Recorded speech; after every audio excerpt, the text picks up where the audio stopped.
আমরা India supporter. বন্ধু, ভারত পাকিস্তান তো লাগে আছে যুদ্ধ। হে আমাগো কি আমাকে কি মানি জানো, আমাকেও ক্ষতি হইব। ইস আইছে আমাকে কি ক্ষতি হইব? তুই মনে হয় ইন্টার লাস্ট রাজনীতি বোঝস, কি ক্ষতি হইব আমাকে কদি দেই। হন, রপ্তানি আমদানি ব্যাহত হইতে পারে, বিশেষ করে যুদ্ধের লেগে ভারত বা পাকিস্তানের লগে ট্রানজিট বা ট্রেড বন্ধ হয়ে যায়। টোল ও গ্যাসের দাম বাড়তে পারে, কারণ যুদ্ধ চলাকালীন সময় আন্তর্জাতিক বাজারে জ্বালানির দাম বাইরে যায়। কস কি বন্ধু, আমার বউ তো গ্যাসের রাঁধতেই পারে না। পানি আসার মেশিনেও মেলা তেল খায়। এমনিতে তো মেলা গ্যাসের দাম বেশি আমাদের দেশে। দাম বাইরে গেলে মেলা ঝামেলা করুম, এমনি তো অনেক লসে আছি। এরপর আর কি কি হইতে পারে কদি বন্ধু? বিনিয়োগ কমে দিতে পারে, অনিশ্চয়তা থাকলে বিদেশি বিনিয়োগকারীরা সতর্ক হয়। হায় হায় কস কি, আমাকে ইলাস ভাই আর সজীবের গার্মেন্টসের ব্যবসা, তাইলে তো ব্যবসা চাঙ্গে উঠবো রে। আমাকে এরকম কত মা বোনেরা ওখানে চাকরি করে ভালো আছে, এখন পোলাপান লেখাপড়া করে সংসার চালায়, গার্মেন্টস ব্যবসা বন্ধ হয়ে গেলে এখন মেলা ক্ষতি হইতে পারে। মনটা খারাপ হয়ে গেল রে বন্ধু। আর কি কি ক্ষতি হইতে রে?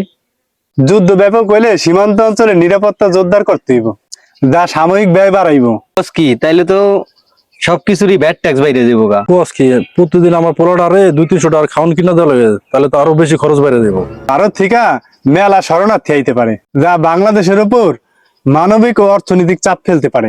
হঠাৎ করে দিই আমাকে তো যদি মেলা লোকায় বসে, খাওন চায়, নিরাপদ জায়গা চায়, যদিও মানুষের উপকার করা ভালো কাম, কিন্তু আমার তো সামর্থ্য নাই। যাই হোক, আইসা পড়লে উপকার করার চেষ্টা করুম, কিন্তু মেলা কষ্ট হইব। বাংলাদেশকে কূটনৈতিক ভাবে ভারসাম্য বজায় রাখতে হবে, যাতে কোনো পক্ষই ক্ষিপ্ত না হয়। হরে ঠিক কইছিস বন্ধু। যুদ্ধ বড় আকার ধারণ করলে আন্তর্জাতিক কূটনৈতিক চাপও বাড়তে পারে, বিশেষ করে বড় শক্তিশালী দেশের পক্ষ নিয়ে। যুদ্ধের খবরের কারণে জনমনে আতঙ্কের সৃষ্টি হতে পারে, বাপমা পোলাপানের সমাজের হগলেরই। আবার অনেক সময় গুজব ছড়ায় পড়ার সম্ভাবনা থাকে। এই তো বন্ধু, সবাই বুঝতে পারছস। আসলেই বন্ধু, আমরা গ্রামে তোর কদর বুঝি না। আসলেই দোস্ত তুই বুদ্ধিমান লোক, আইনেস্ট না কি জানি কয় এর মতন। ভারত ও পাকিস্তান উভয় পারমাণবিক শক্তিধর দেশ। যুদ্ধ যদি ব্যাপক হয়, পুরা দক্ষিণ এশিয়া অস্থির হয়ে উঠবো, তার মধ্যে আমাকে বাংলাদেশ আছে। চল কাঁচা আম মাইকা খাই। হ্যাঁ, পড়ছো তো আম খাইয়া। তোরা কে কেন দল? আমি ইন্ডিয়ার লগে। আমি পাকিস্তানের লগে, আর তুই? আরে বন্ধু, আমি আমার এই মাতৃভূমি বাংলাদেশের লগেই আছি। এ দেশে আলো বাতাস আমার বাচ্চা থাকার অক্সিজেন।